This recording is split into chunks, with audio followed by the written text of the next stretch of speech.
Hey guys, welcome back to my channel. Thank you so much for joining, and in today's video, as you can read from the title, I'm going to be sharing my story and my experience on how I survived abusive parents.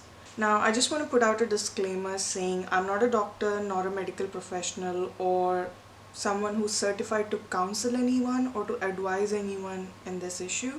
I just want to share my story and my experience on how I survived abusive childhood, teenage, and young adulthood, whatever you call it. So it's gonna be long. The video is gonna be long. I just want to start by saying that this is a very personal and sensitive thing in my life. My past is very sensitive and it has affected me a lot. So I just want to specify a few things that I'm not gonna go in depth or give you details of each and every situation, and that could make this video a million years long. I'm sorry about the lighting, guys. It's really bright sometimes. The sun is cutting in and out, so don't mind. Before I begin with the story, I would like to give you a bit of background of where I come from and what it was like to be in my household. So I come from a family background where my relatives or pretty much every woman in my house were told not to speak against the men in the house. And if your husband is abusive, if you're being abused by any man in your life, let it be your son, your husband, your father, your brother, doesn't matter, you're not supposed to question us because you're a woman and you're just not supposed to. And further to add to this mess, my mom was not really somebody who would question, and she always would ask me to understand that how hard it was for my father to feed us as a family, and he was just lashing out of frustration, and he would always you know it's okay for him to do it because he's a man. And my mom would say that I need to compromise with these things because going forward, all I can wish is to have a good and supportive husband. Otherwise, there's nothing I can do because I'm a girl. So, my father and my mother both were not the ideal parents, you could say that, because they were not really supportive or caring or nurturing. Um, my father was really abusive and violent. He was physically, mentally, and emotionally very abusive towards me. And my mom was not so much physically abusive, but mentally, she would manipulate me in ways that I wouldn't step out of the house or I wouldn't go against my father. So, the first ever vivid memory I have of me being abused was when I was like maybe 2 or 3 years old, or even maybe younger. All I remember was my father got back home from his work and he was informed that I was being fussy at the dinner table. And I remember him grabbing me by my arm, tossing me on the ground, and forcefully took me to a dark room where there were no lights or anything. And he made me sit in a corner and he held me by my hair.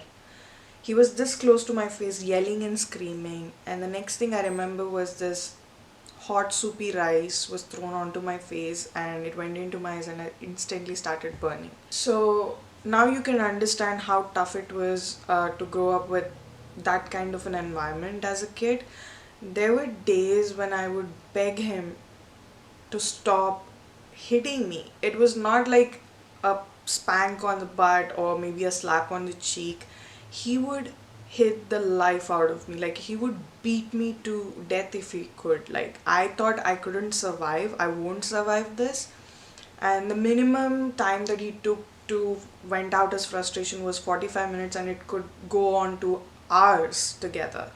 And all I remember was that I would beg him to stop because it was so unbearable. And by the end of it, I would end up with a black eye or purple green bruises across my body, and it was very difficult for me to be functional for the next week or so. He was also very controlling of everything in my life, so he pretty much would control the kind of dresses I would wear, the kind of you know skincare I would use, or the way I should comb my hair. Everything was very microscopically observed, and he would flip out if anything wouldn't go according to him. So one day I remember I couldn't take it anymore and I was very confused as in why my father was so abusive towards me but not my brother. And I wanted to know the reason why he hated me so much. So I went and asked my mom as in what was going on, and her reply was something that I still don't understand to date. And she said it was quite common that every girl in any family would face this, and it was quite common that people get abused, especially daughters and women, but especially daughters and wife. And that really surprised me. Like, wow. And I really had no reference to compare it to because I was not really allowed to have a social life. And because of this controlled environment, I really didn't have friends and I became socially very awkward. I was this shy kid who would always be scared to even step out of the house and things like that. So now my mom, she was also getting abused every now and then, and I would see her, getting punched in the face, kicked in the stomach, and she would end up with swollen and bursted lips and stuff. And that was really scary as a kid to witness all of that. It was really hard. Intensity of the abuse was so brutal and so violent that there was this one time my father, he was lashing out again, and my mom said something in her defense and he lost his control. He took a chair and he hit her with it, and in order to guard herself or to protect herself, she put her hands up and it hit her hand so hard that she instantly broke her wrist, and this part was hanging backwards. There were days when I was called back from my college saying the TV wasn't cleaned enough, so he would call me and he would be like, "You better come home right now, or you have no idea what I'm gonna do with you." This was the only thing that he would say to me on the phone. No matter if I was giving an exam or submitting something important, I had to leave everything and rush back home to clean the TV. There was also this ridiculous rule that my father wanted us to follow, that we should answer his call by the second ring. And if that doesn't happen, God save us. And one thing that no one were actually paying attention to, that there was this young kid, my brother, who's 3 years younger to me, was also growing up, picking up the characteristics of my father, thinking that it was okay for him to do anything to any woman in his life and he could get away with this because he was a guy. So because of all of this, he grew out to be the exact copy of my father's behavior. Like, he grew to be this abusive and very rude guy, which I never thought he would become. I grew up being scared every second of my life, for my life, and I didn't know what to do as a teen or as a kid. I would sit down in the shower and cry my heart out, thinking, why was this happening? What did I do to deserve this? Nothing.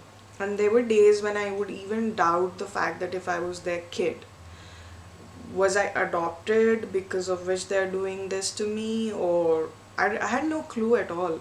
But the real friction started when I was not okay with it. These are some of the examples that I want to share so that you guys can understand what it was like. I couldn't take it anymore, guys. I think the last straw was drawn when my brother, he started, playing his he started his tantrum, saying my mom ironed his shirt the wrong way and he was pretty upset about it. So I woke up to this huge screaming and yelling in the hall, so I quickly rushed out of my room and I quickly understood what was going on, and I said this is not the way, and I interfered saying you're not supposed to do it. And my brother, he slapped me across my face. I couldn't take it anymore and I said to my mom that I'm leaving. So I packed up my bags, my certificates, and I left, and she said she was not comfortable in letting me go alone and she would come with me to make sure I'm okay. And she asked me to stay with this relative who I've never met in my life. But luckily they were good. They offered us shelter for a week or two until we figure out what to do. I decided to report this. I decided to report a domestic violence case, and my mom was trying her level best to talk me out of it. And she was playing her victim card, and she was playing the society card where she's like, you're gonna embarrass the entire family, people will not marry you because you're into so many issues, you're gonna ruin your name. And by this time I pretty much made up my mind that I'm not gonna give up on my life, nor I'm gonna keep quiet. So I went with the case, and that's a whole another scenario. I was dealing with the legal issues for almost a year, and that was very traumatic. While I was dealing with all of this issue, if there's one thing that really saved me, it was meeting my husband. I met him in a time where it was very dark and I was very alone in life, and he supported me through and through. Like, if I'm able to sit here and talk to you guys about the hardest stuff in my life, it's because of him.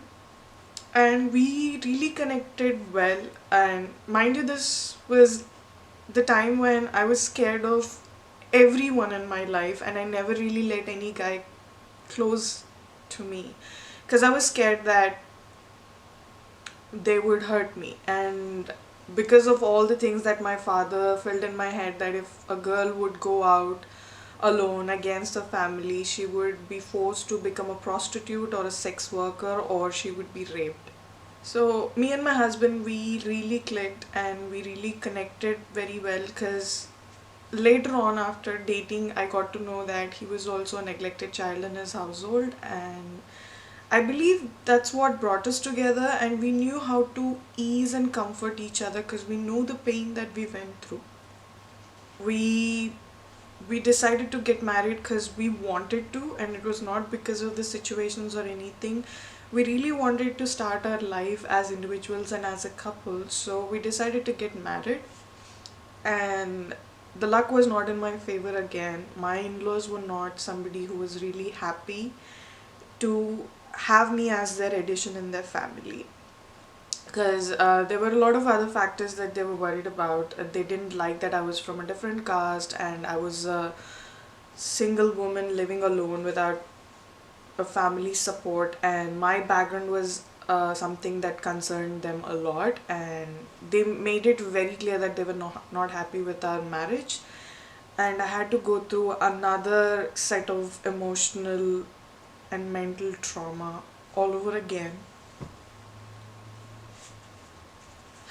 It's unfortunate, guys. I'm not gonna sugarcoat it, but this is the harsh reality of the society that I was living in. It was not easy. But throughout all of this, somehow my mom, she was successful in manipulating me for one last time, saying that I should take the case back and do a compromise with my father, because I was starting my new life and she doesn't want me to deal with this kind of issues. And for some reason, it sounded really convincing, and I really didn't wanted my husband, my partner, to suffer through all of this.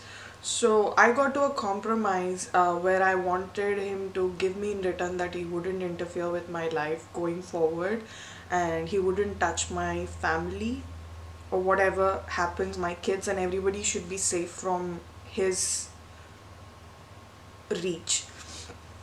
So that's what happened. I took the case back, which I regret now. I shouldn't have done that, but we got married, and my father was not in my marriage. But my mom, she got so upset with the fact that I actually had a chance to start my life. So she said, "You really don't understand what I'm going through. My husband's not here, but I really can't deal with the separation from my son. Give him another chance. He's very young. He'll understand. He'll learn his lesson. He's become a new man, and I thought of giving a second chance to my brother, which I totally regret, and I regretted later on, because slowly it all started again, where my father was threatening my husband on the calls, and my brother started doing some stuff behind our back which really affected us. And my in-laws were in with my family this time, because they were not really happy to begin with my relationship with my husband, so they wanted us to get separated. And we paid the price of trusting family, even though we were aware of the fact that they didn't have the best interest of us.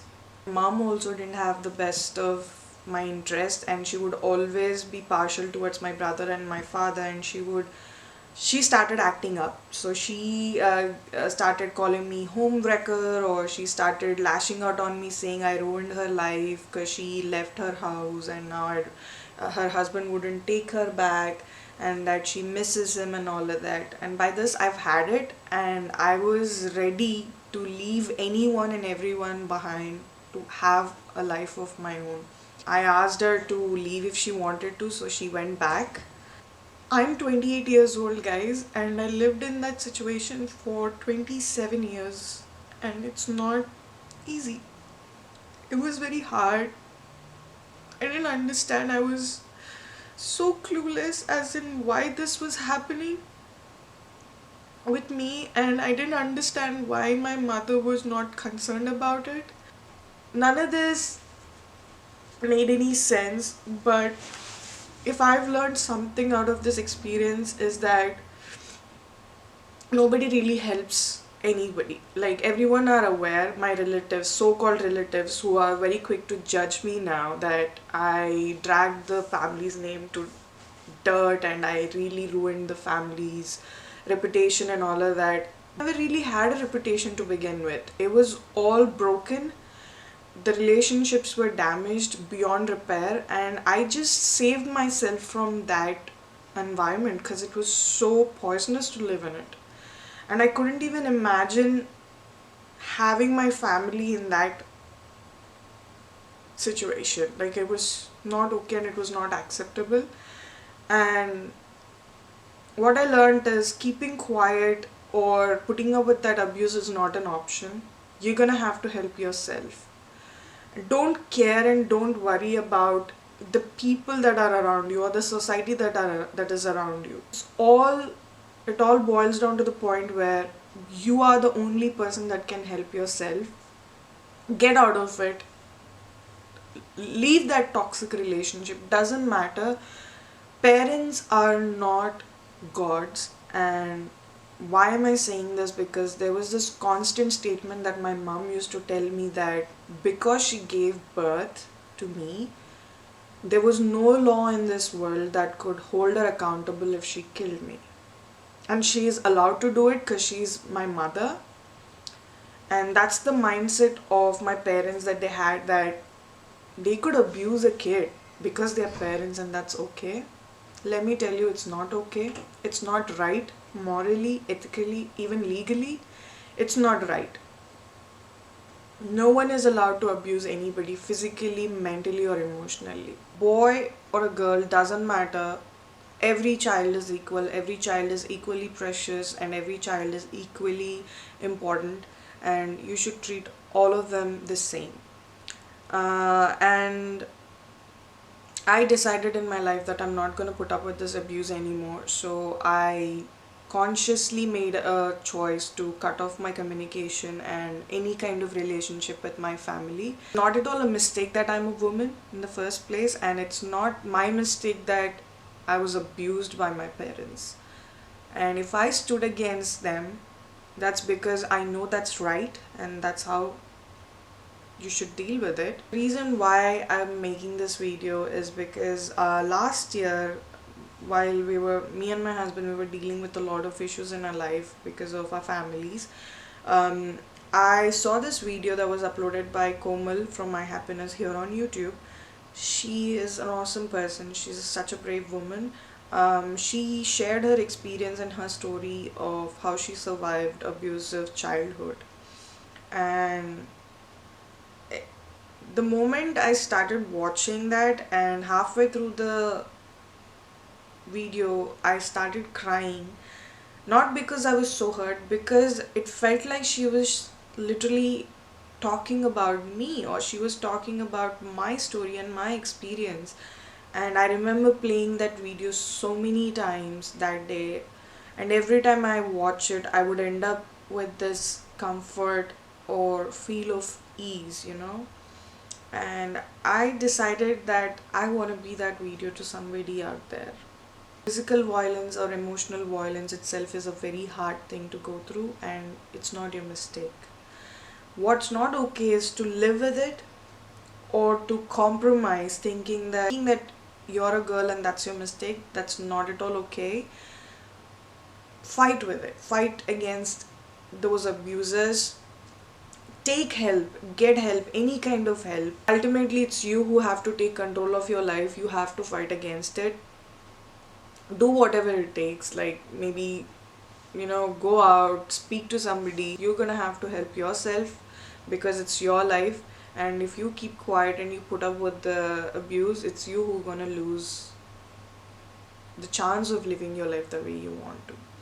And I don't want to elaborate on this particular topic, but I'm gonna mention that anyways, that thinking about suicide or thinking to hurt yourself because you can't put up with the abuse anymore is not at all an option. Do not even think about it for a second, because your life is very valuable.